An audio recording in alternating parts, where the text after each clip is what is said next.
Okay, people, welcome back to the Grow with Joe podcast. This is a space where we explore fresh perspectives on spirituality, purpose, business, technology, and leadership. And today we have the privilege of speaking with Mr. Joseph Gené. He's a seasoned businessman, and when I say seasoned businessman, I don't mean that figuratively, I mean that literally. Um, Mr. Joseph has had over 20 years of experience building bridges between Spain, Sub-Saharan Africa, and global markets. He's based in Abuja, Nigeria, and he has led impactful projects in sports development, agriculture, energy, raw materials, and international trade, helping to open markets for Spanish companies while unlocking opportunities for African businesses and talents. He's fluent in multiple languages and armed with a truly global perspective. He's passionate about creating sustainable growth by connecting people, ideas, and opportunities. In his own words, he believes in doing business by connecting friends. Today, we'll explore his journey, his insights, and the opportunities that lie ahead for Africa and beyond. So, I have loads of questions for you, but the question I would really love to begin with is the one I'm most curious about. You described your work as connecting friends through business. I find it difficult to understand. Can you tell us what that means to you in practice? How do you, do business by connecting friends? First of all, Joe, thank you so much for allowing me to be here. For me, it's a true pleasure to be in Africa, in Abuja, and now talking with you from Joe to Joe. Yeah. So the thing is that at the end, the most important thing that we have in between humans is the trust. If we are able to develop friendship with the people, the trust comes in, and then we will be able to develop whatever we need in terms of business, in terms of love, in terms of friendship, in terms of activism, in terms of defending the world, whatever. You understand what I mean? For that reason, the most important thing that we need to understand that is very key and crucial to develop a business is to create the trust. You need to be credible in front of your friends because you don't want to lose them. It's true or not, Joe? True. Now we are friends. Yes, sir. I want it to last forever. Yes, sir. Then I need to have something to offer to you that you need. You understand? So Yes. I need to connect two people. Yes. And then what I am doing is, if there is here a know-how, and here there is a need, I connect it, and as a businessman, I do my job. Wow. You understand what I mean? Yes. So for that reason is I don't want to have business friends. I want to have real friends. Okay. Because then it's more possible to make it happen, and more in between Europe and Africa. And I will explain you why. Everyone in this world knows that Africa has been damaged for a lot of people and lots of countries from Europe. It's true or not? And a lot of Europeans are feel scammed because of Africans too. So if you're not able to gain this trust and we work together as human beings, everything could be hardly difficult. You understand what I mean? Yes, sir. So for me, the reason is when I come here, I try to adapt myself to the land. I want to become a Nigerian. I feel as a Nigerian. I am here based in Abuja. I am in between Barcelona with my family. I'm living in Tarragona. I'm here in Abuja. So imagine if we are friends and we start to brainstorm. We will do openly. Yes, sir. Because nobody will feel betrayed after that. Why? Because we are working together to add value in something. Yeah.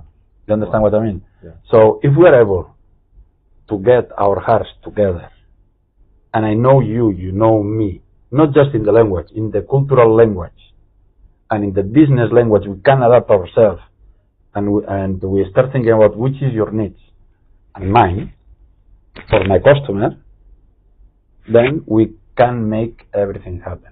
This is the reason why I say connecting friends. Wow. Because I want my friends to last forever. That's great. Also, as a businessman, I want the businesses to last forever. You understand what I mean? Yes, sir.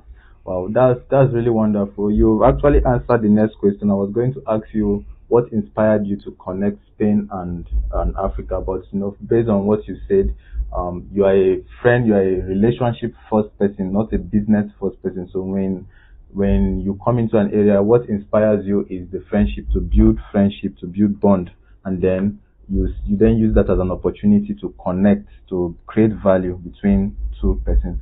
So why did you choose I will Nigeria? explain you something here because I think it's important to understand. Okay. My first time in Africa was, my trip was to Ethiopia the first time. Wow. In Spain we don't have a lot of information of the news and everything from Africa. And the news that are coming from Africa normally are not good. Wars, kidnapping, drugs, the worst is sold there. And sometimes the European people will have this understanding that we are superior. Yeah. And it's not true. So the first time when I came to Africa, it was because I had been working for a missionary in Ethiopia. Okay, and when I was there, first I was afraid. Imagine my mother was asked by all the population there why this crazy guy, her son, is traveling to Ethiopia.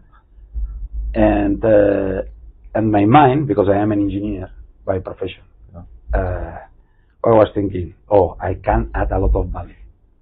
Okay, so I took my plane, I went with my boss, I met the missionary there, and what I realized is that I could not add any value, just to learn. Wow. I was that blessed, you understand what I mean? Because they showed me, all the people, what the life is about. Yeah. Until it has not happened, past 1 month or 2 months that I was there, working, understanding, talking, it's impossible to do anything there. Yeah. Because for me, it's not important to bring what we have there. Is that you and me find a connection. We find the connection and we adapt each other to make something happen. In that case, it was amazing because it was a foundation. Sis Angelo Laran is a Basque missionary country from the north of Spain that he dedicated all his life in the Western Africa just to add value to the kids after wars. Imagine, he's still there, 86. Wow. And my mission was to raise funds in Spain to bring the money to the humanitarian projects. Okay. He said, wow, imagine, myself, Spanish, European, let's go to Africa, let's do something great, let's achieve. No. The first thing is, wow, what I need is, I am blessed because I came for the first time to Africa. Secondly, I am blessed because I am learning a lot what life is.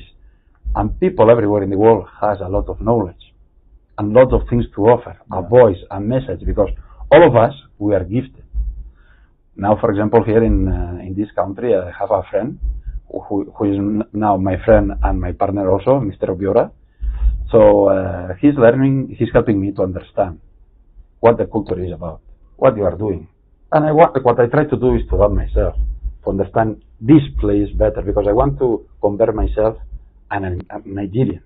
And now I feel part of it, because then I can go to church, I can go to the clubs, I understand the people, how they work, what they do in their time. You understand what I mean? Yeah. For that reason, it's very important to understand that if we are not able to adapt ourselves, it's impossible. And then I started to travel to other places because I am a football manager. I am as you know, in multi businesses. The second time that I came to Africa, it was in Senegal with my friend Paco to scout players in Senegal, in Dakar, some time ago. And from that moment, I started to scout players in Senegal, in Morocco, in Niger, Burkina, Mali, Ghana, Ivory Coast, and also Nigeria. And then football at the end is a connector, is a facilitator to meet people.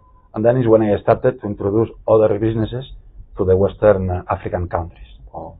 But the center for me is Abuja, Nigeria. Wow, that's really nice. It's really nice that you've been able to connect with Nigerians and be able to build friendship, long-lasting friendship. That's really wonderful. Something that I'm really curious about. You have interest in sports, in agriculture, in energy, and in trade. How do you find common connection between these industries? The most important point to understand is the needs that we have in the market now, and also the friends that I have in those markets. It's again the same. The football brought me the opportunity to connect to many different people and many different industries. For example, I went to Senegal and I met the Ministry of Agriculture. So we started to talk about agriculture. I come from a land that agriculture have a deep experience on this. In greenhouses, in cold rooms, machinery, fertilizers. Why? Because at the end we have a long history with the agriculture. You understand what I mean? So if I'm talking with the Ministry of Agriculture and I come from a place that is from agriculture also, so I say, hey, look, my friends from Spain, that you are doing this, you have companies. Oh, wow. Do you want to go abroad? Understand what I mean? Yes. What do you think about Senegal? Do you want to sell your products there or your services? What do you think about this? So, and this is, while connecting more people, I create more opportunities for everyone. Wow. Wow. That's wonderful. It's really wonderful. What's your, from your experience, what's the biggest opportunity that Africa presents to Spanish or European investors? What do you think is the biggest opportunity that Africa presents? For me, the first thing that they should do is to come with me. Okay. And with you now. Okay, you understand what I mean? Yeah. Secondly, to learn about Africa. Why? Because the news that we have is not correct. Wow. Because a lot of times people is afraid. You understand what I mean? It's the contrary. There are massive opportunities in front of us. For example, now in Nigeria, is the boom of agriculture. Yeah. We have a lot of land. We have 50% of the population in Nigeria. That means to 50 million people. And 25 is living in Lagos. You understand what I mean? Yes. We need that agriculture to develop our economies, to cultivate our land, to empower our people. Yeah. Also, the Naira, it funds, it is now very weak. So for an investor coming here is a nice opportunity. Yes. But the government is ready to listen to proposals from abroad in terms of agriculture. For example, cold rooms, greenhouses, machinery, and consultancy, seeds, fertilizers. We need that, and there are budgets in the government, but also lots of rich people here from Nigeria willing to invest on that. Last week, I attended to another summit, which is called Minery, Agriculture and Power Industrialization of the North. Okay. Part of, for example, in electricity, there is a massive opportunity to develop big photovoltaic parks.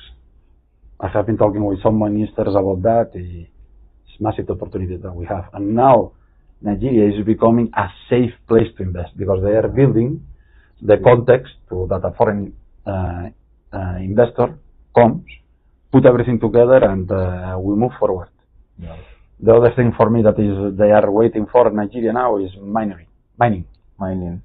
Mining is a massive opportunity. It's a virgin land on that. Wow. You understand what I mean? Yes. Next week I am attending to a full week just talking about mining and the opportunities with all the minerals that we have here in Nigeria. Okay. And it's very virgin. You cannot imagine. Agriculture here is virgin. Mining is virgin. We need electricity. So many opportunities. So what? Yes, the people from abroad call us, and just to allow them to come here, first to visit, to understand whatever, and then bring their businesses here because they will have an amazing experience in both learning from the Nigerian people and then also to having fun with businesses because people here is very hard working. They are business oriented, and now the government is ready to do the right thing to move it forward. Wow, that's I really love your business philosophy of first the relationship, because without that solid relationship you cannot have long-term business. You might have profit in the short term, but you can't really move forward if you are not straightforward, if you are not trustworthy. So your philosophy is having that good relationship first, so that you can then be able to bring value not just for the short term but for the long term, and that's really a value that will help you go very far in business. And for our listeners who will be listening, you have heard there are so many opportunities available in Nigeria, so many business opportunities for investors, for even Nigerian businessmen. So I believe you'll be taking a lot of lessons from this. Moving on to the next question. Wait, 1 second, just please. And I will explain. I will give you an advice to all the people that are listening to us. Is that why we need this trust? sorry African people for saying that, and sorry white people for saying that also. It's because the European people, we need to regain the trust in the African people. You understand what I mean? Yeah. We need to make our distance closer. Why I ask them to come here? It's very simple. If I send an email, it will never function, because the people want to know who is here. Yeah. In Europe now, in the States, on these big economies that they say, you understand what I mean? Yeah. You can send an email to a company, they will reply, and maybe you can do business without speaking. Yeah. But here is hard, difficult, because it's very important to trust, to understand who is him, what is he doing, about the families, which is the business, what we're going to do, and that takes time. And for that reason, it's very, very important to come here and to enjoy Africa, but also Nigeria, because for me, it's one of the best countries that we have. Wow. And make our space shorter till we shake hands and do a deal. You understand what I mean? Yes, sir.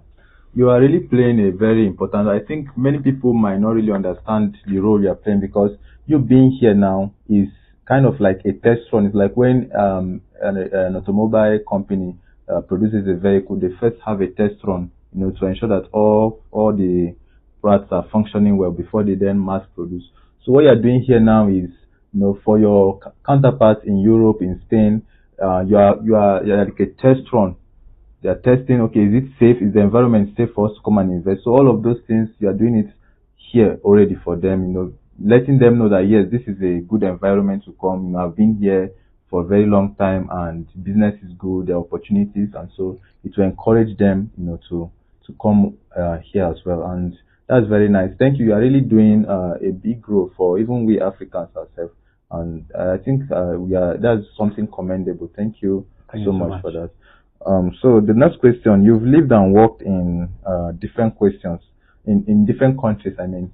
So who do you think cooks the best food between Africa and Europe? Spain. Serious? Yes. This is the thing that I need to adapt myself more to Nigeria or to Africa, because food here is very spicy. For example, I really enjoy catfish, okay, or local chicken, or that beef that is cooked on the fire. Okay, smoked. It's very sweet. I really enjoy, but then spicy. I need 2 or 3 bottles of water and then 2 Cokes, and I'm eating that. You understand what I mean? Well, I'm sure if Nigerians are to go to Spain as well, they also have that feeling of, I don't like the Spanish food. You will love. Really? Okay. No, but I am used to introduce to my food pepper. Okay. For example, I really enjoy that beef that is with a lot of pepper. Okay. And that is cooked on fire, and that is one of the best. Okay. And there is also a chicken from Mali, which is chicken sambala, okay, with herbs and something like this. It's amazing. And the catfish with all the vegetables and potatoes and all these things. So you are really enjoying yourself. Yeah. A lot, but then my stomach sometimes panics. Okay. What do you think is the most common misconception that international investors have about doing business in Africa? Well, first, the people from Europe, time response is important for them. Okay. So sometimes we need the Africans to be a little bit faster. Okay. But again, it's the truth. Okay. Then a lot of people can see that the investment environments are not safe because of the currency, because of the laws and all these things. But as far as I'm concerned about the government, they are putting their efforts to make it very, very safe for the foreign investment. And now here in Nigeria, there are a lot of opportunities in zero tax-free zones. Yes, that are amazing opportunities. Yeah. But it depends on the business that you want to do here. But now is the time for industrialization. This is the time to bring companies here that they want to produce or invest. You understand? Because at the end is what we want, is to develop our youth people to work in proper jobs and then to develop the economy. Here in Nigeria now we have an opportunity for the investors, but is a witness for the Nigerian people. Yes, the win-win situation. So the currency now is very low. I think that yesterday the €1 was 1,700 nairas. Understand, for people that come from abroad, it's very cheap to be here. Yes. The jobs, the life, everything is cheaper. Yeah. And for that reason, we need to produce here. Yeah, that's a huge encouragement. And stop importing things. Imagine we are exporting the 60% of the tomatoes that Nigeria needs, and is one of the biggest countries in Africa. And we have with so much land. We have so much land that no one is doing anything of that. We have water. We are blessed on that, and we have young people ready to work. Yeah, lot of women that are doing their jobs as agriculture in the farms. So we need to take that potential up to stop importing things. For that reason, what I'm telling to the European countries that are willing to produce here with the help all of us, the Nigerians, we will be very happy, because at the end the people here is very thankful. I really hope that we have more people like yourself come into Africa, into Nigeria, and with this initiative, just keep the momentum going. With this momentum, we'll be able to really make use of this much opportunity, this much opportunity that is just abound here in Africa that no one is doing anything about. When we have more investors, more businessmen, more persons like yourself come here and just open up our eyes, because I think to some extent, even we Africans, we are blind as to the blessings we have. The reason why we are not really up and about it, because we are yet to really understand how much potential we have. But when someone from Europe, someone that is coming from a place where maybe the temperature is not favorable for planting, you have natural disasters that might farm, and then maybe wildfire or this locust invasion and the rest. When you come to Africa and you see that none of those things are present here, and then nobody is doing anything about it, you have lands that you can plant on 360 days a year. No matter what time of the year you plant in Africa, you are bound to get a harvest. But nobody is really taking advantage of that, because we don't really understand the potential of what we have. So when we have more people like you come in here, open up our eyes to these opportunities, then we'll be able to really do something about it. Here I want to add, if you allow me, I want to give another piece of information here. I think African people, they know they are blessed. We are blessed, we know that. Okay? What we were intoxicated about the colonizations and the power that the countries from abroad took advantage of these places for themselves. You understand what I mean? Yes, sir. And secondly, there is a thing that we need to understand that is very crucial, and I think that Europe can play a big value on that. That is the transfer of know-how. Yes. You understand what I mean? Yeah. Because at the end, maybe you can have everything in front of you, as you say, but you are not able to understand because you don't know what is going on. How to do it. Yeah. You understand what I mean? Yes. Is for that reason, for me, know-how transference is the most important thing that we can help. Why? Because at the end, I have everything. For example, you want to do a pizza, and you have all the ingredients, and you have an oven, but you don't know how to start. How you create a pizza? Yeah. Because you will not understand what the cheese is, what the pepperoni is, how to start the oven, yeah, and all these things. For example, in agriculture, sometimes when I show greenhouses, they tell me that they are for not allow the thieves go inside and to steal the crops. Wow. Which is not true. Because at the end, everyone knows that, a lot of people knows in Europe, and some of here knows also, that is to maximizing the crops return of investment. Why? Because at the end, you can control the climate. You can control the pests with fertilizer. You can control the irrigation with water. And you can cultivate all year long, And also you can have a harvest 5 or 6 times a year. Yes. So that maximizes the investment that you do in your field by an investment that is not expensive as rocket science. You understand what I mean? Yeah. So, but some people is asking, oh, I know that is because of the people from the thieves are going to steal my tomatoes. Okay, say good. But this is not that person is blind. No, we cannot blame on that. He or she doesn't know that. You understand? Yes. So here we need to take into account that there are some basic things far away from the artificial intelligence that can add a lot of value in this country. And agriculture, for me, is the first revolution that we need to start. And I will explain you why. My father came from a family from farmers. And next to my town, which is called Mollerussa, my father is coming from Poal. It's a small town, 600 people. My town is 50,000. And it was 3 revolutions, I would say, in our land.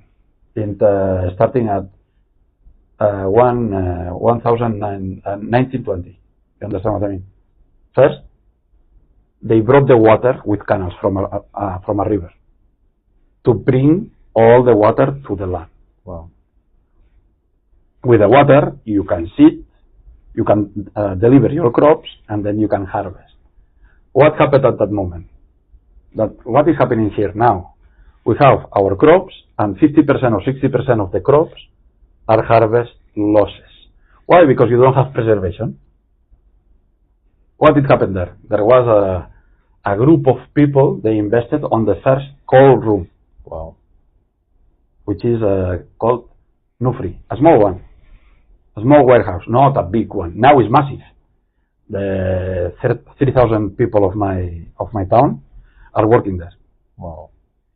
They have other plants, industrial plants in other parts, not just in Spain, in the world. So what they did, those harvest went inside the cold room. You understand what I mean? Yeah. So that you can preserve all the harvest inside. So when there is shortage, you sell it. You sell it, yeah. Not goes to waste, you sell it. So you are doing most business about your business.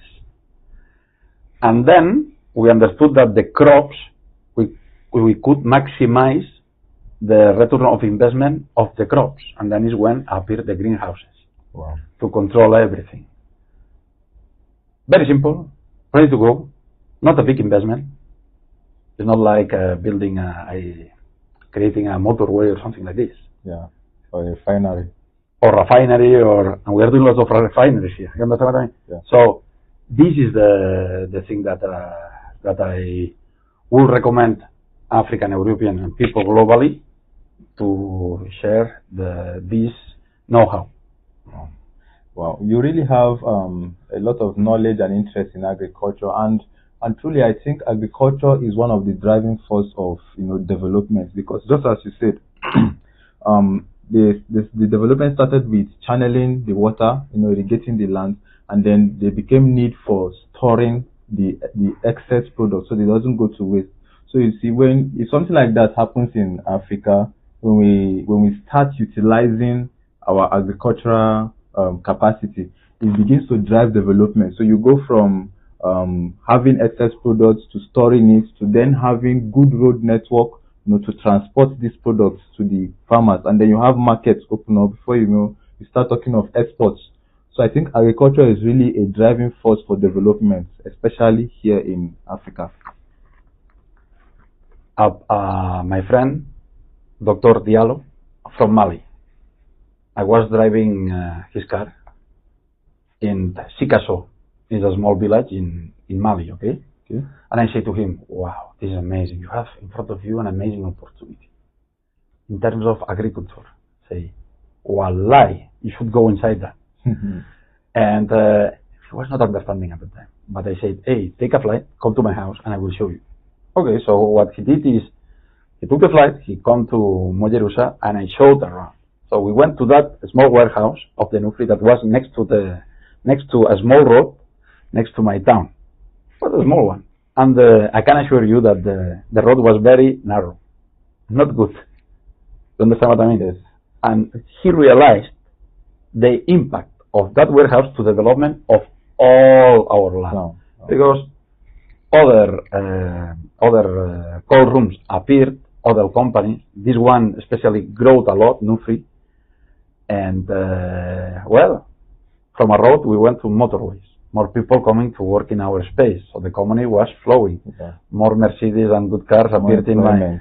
More employment. The more employment. The people have the opportunity to go to restaurants, to football, and all these things. More Yes. time to socialize. More people going to universities. And it started because of the revolution of agriculture. Yeah. And because why agriculture? Because at the end, first of all, is food security. If you eat and breathe and you drink water, you can be alive. Yes. Secondly, if we are able to sell the excess, we do profit. Profits.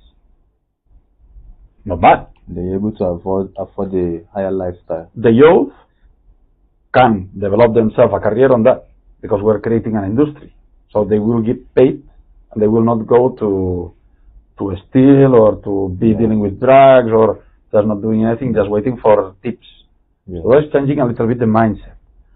Women that are doing their best to maintain all the agriculture, so they will have more empowerment. Wow. And then we will be able to secure the local market. So we will not willing to import more tomatoes or more chicken or more peppers. You understand what I mean? Yes. Or more onions. That's what it means. That the naira will be stronger because our exportation will start, and maybe the port of Lagos will start to be one of the biggest one in the world because we are 50,000 people. Wow. Million people. Wow. Yeah. 250 million people. But it's becoming difficult to estimate the population of Nigeria because it's 300 increasing. million. I'm telling you, it's increasing every day. Okay. So let's move to sports. Thank you. How can football and basketball become more sustainable industries beyond just talent exports, to European nations? Because that's the challenge we're having here in Africa now, where we have our football, industry, but it's not really something that is, should I say, profitable. We just train them and then they become exported to European clubs, European nations where they earn higher. So how can football and even basketball, because basketball is not really a big thing here in Nigeria per se. I would use Nigeria because that's where I'm aware of.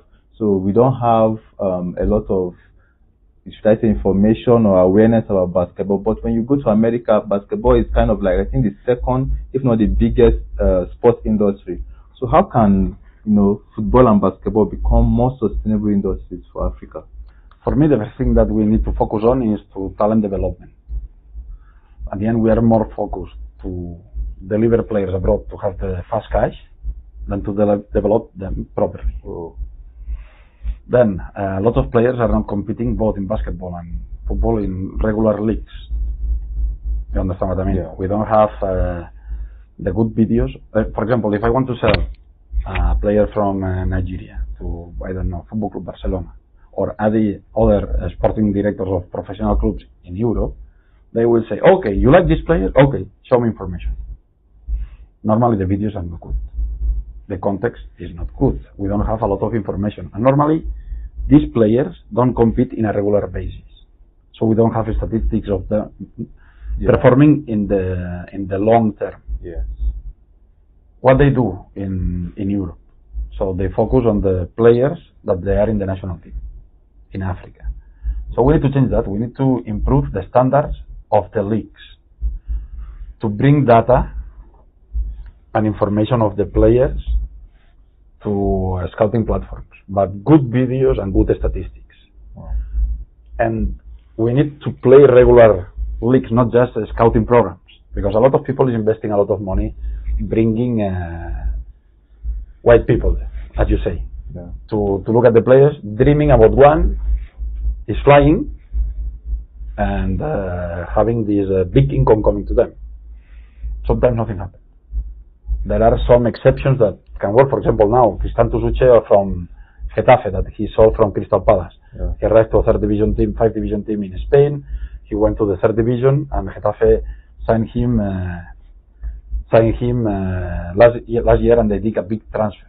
You understand what I mean? We need to upgrade the context of the leagues, and also to provide formation, education to the owners of the academies, to understand what the sports business is. Secondly, to train the trainers, to at least to train the same way that we are training there and with the excellence that we are working there. Because at the end, in every part of the world, people is dreaming about football, to be a football player. So because the competition is that high, we need to improve what we are doing and how we sell our players. Here, the first thought is to sell players abroad. Yeah. We need to start changing the concepts. And why is happening? Because at the end on TV, we have, for example, here the people is not fan from Enugu Rangers or Nasarawa team, or you understand what I mean? Or Shooting Stars or teams like this. They are fans of Real Madrid. They are fans of Chelsea, including they are fans of Liverpool or Manchester United, because what do we have on TV? Those best leagues, because those leagues are selling their products globally. So you cannot see people dreaming to be in Enugu Rangers. The people dreams about to play in Chelsea, which is good. But first we need to upgrade our context. This is my opinion. And this comes again for knowledge transfer, know-how transfer. You've really answered, I think, the next 3 questions I was about to ask. One on the biggest gap. I was going to ask you, what do you see as the biggest gap in Africa's sports development? And from what you said, I think data. We need to have data.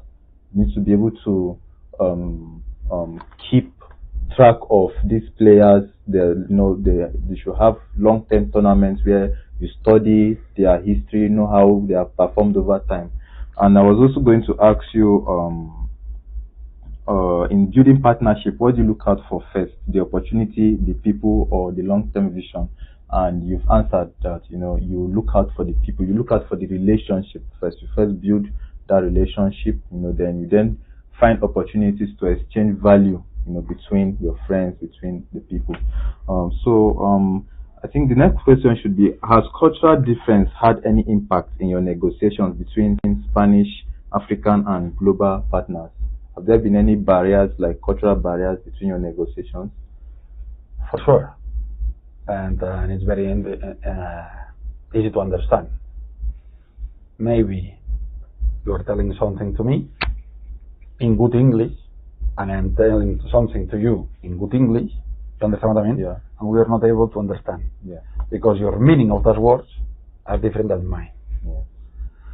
So for that reason, the advice is that till you manage yourself, I mean as a European, the culture of the local, don't start business. Or bring to your side people that are aligned with your values from local area. For me, the advice is always to develop your business with local people. Why? Because at the end, it's not for us, it's for the local people. Yeah. It's for everybody. If not, it will not function. Because if not, we will continue with the relationship that Europe and Africa, or the States, or Africa. No. We need to put everyone at the same level. Wow. Okay. In your opinion, which sector in Africa will define the next decade of growth? Is it sports, agriculture, energy, or something else? What do you think is going to be the defining industry of Africa in the next decade? For me, first one, agriculture and power, energy. On parallel, mining will increase, and then sports will arrive. Because imagine, if you are struggling to eat every day, how do you think to go to Abuja again? Yeah. It's nonsense. I will say, hey, I don't know, 20,000 naira for watching a football game. It's expensive or it's cheap. But if I am struggling to eat, how I can think about football? Wow. How I can think about entertainment? Wow. Well, you've really boiled it down. I think the whole industries are interconnected, but agriculture needs to be at the top, because if you haven't satisfied your stomach, there's no way you want to think about sports. You want to think about energy. You are not concerned about light when you haven't eaten. So it's when you've eaten you can start thinking about light. What can you do with light? What can you do with sports? What can you do with entertainment and the rest? The thing is, what I learned from the missionary, he said, for you, missionary, Angelo Ryan, which is the most important thing? What do you think that is most important for the development of your children here? And he said, food or education? And he said, no one. Wow. First, breathe. You understand what I mean? Yeah. So first things first. Again, I will tell it again. First things first. So if you have food in your stomach and you have a little bit of money here, you can think about other things. Why agriculture and power comes together? Because without electricity, you cannot have cold rooms. Yeah. You cannot have light in your house. You cannot connect your oven to cook whatever you want. You understand what I mean? Yeah. So those one for me at the first, because now we are in Abuja, more or less. It's not as good as it is in Europe, but it's solved. But if you go to the northern villages, it's not like this.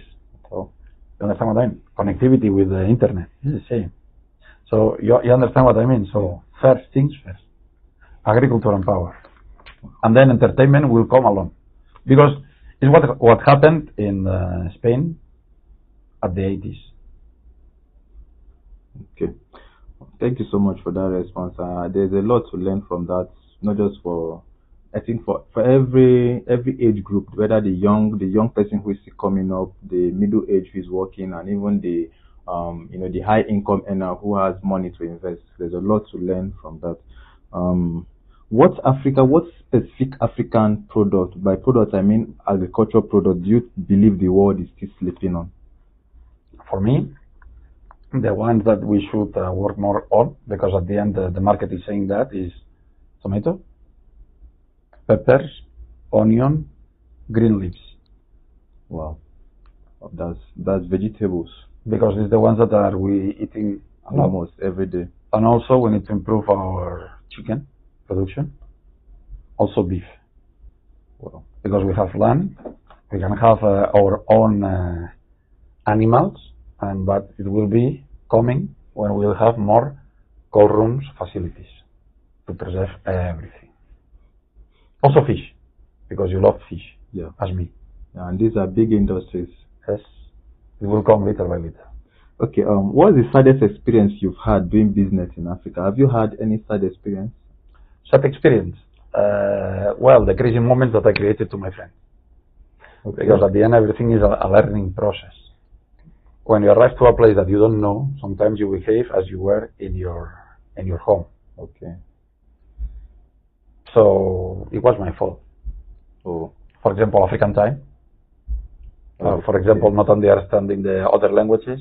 Maybe you are talking about something that for you is very easy, but the people doesn't understand the know-how, and then you go crazy. So that's what I mean. Yeah. So, but by the time you learn that this is an area of improvement of yourself, and then you develop your skills. So now I feel much better here. You understand what I mean? Yeah. So because sometimes you say, oh, Africans are like this or so. No.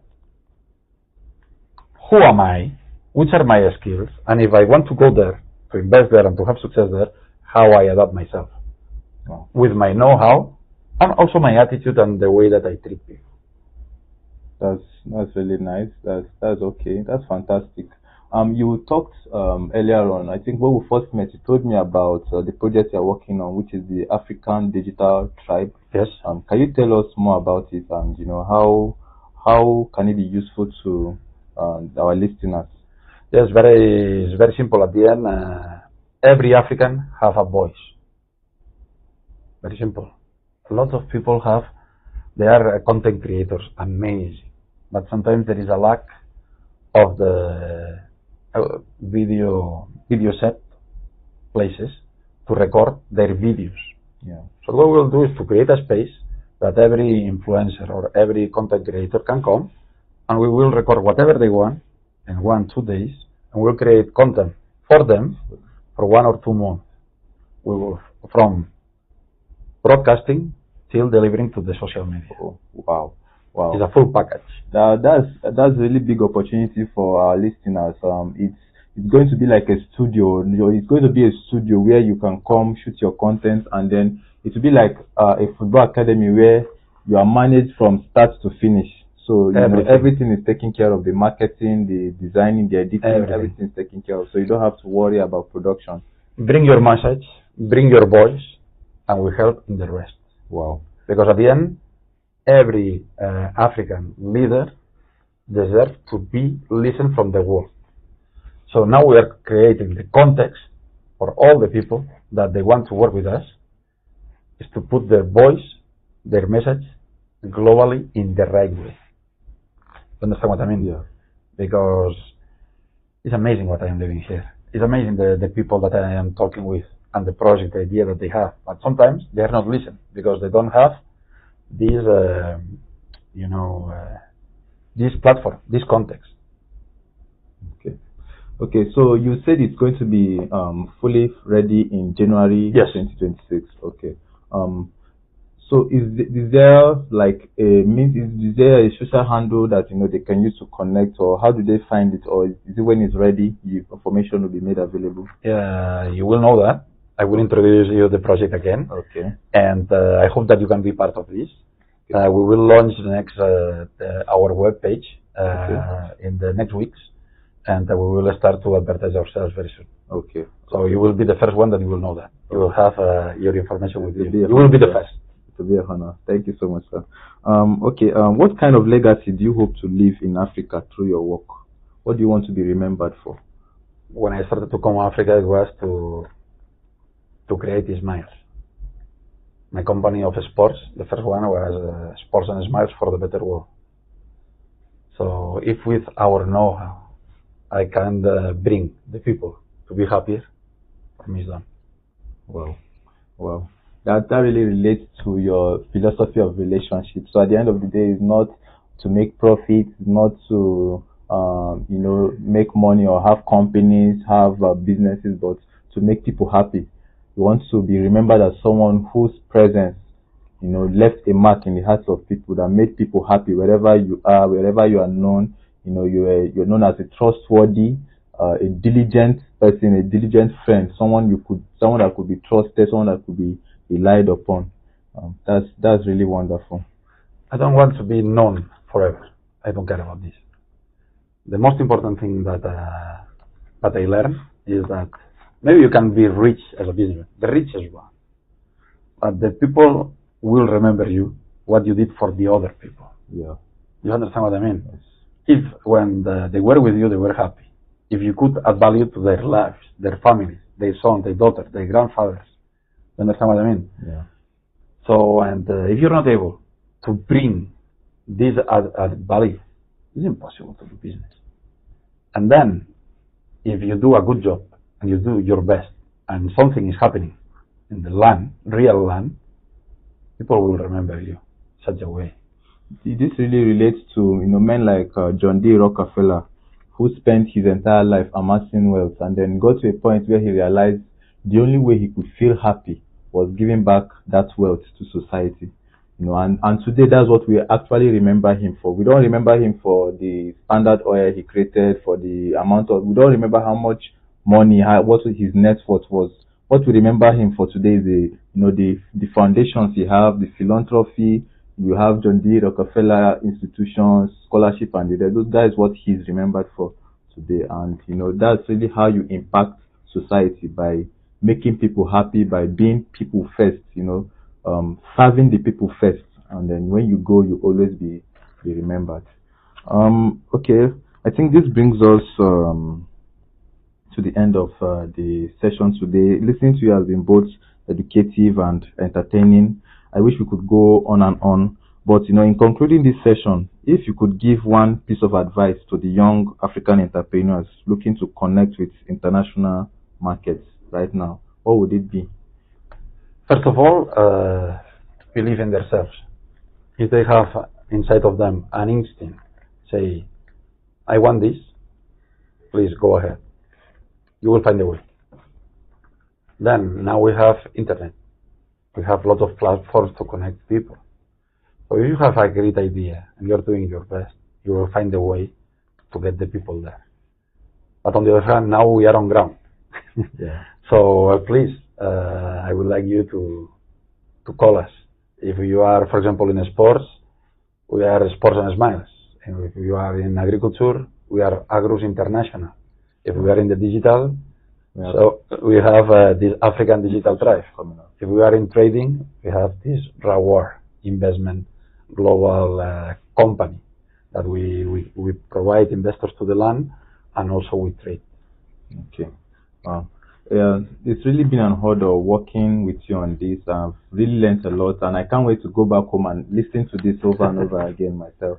And I really believe that anyone listening to this will gain a lot of value. This is something that should impact anybody, no matter the industry you are in, whether you are in construction, whether you are into agriculture, health.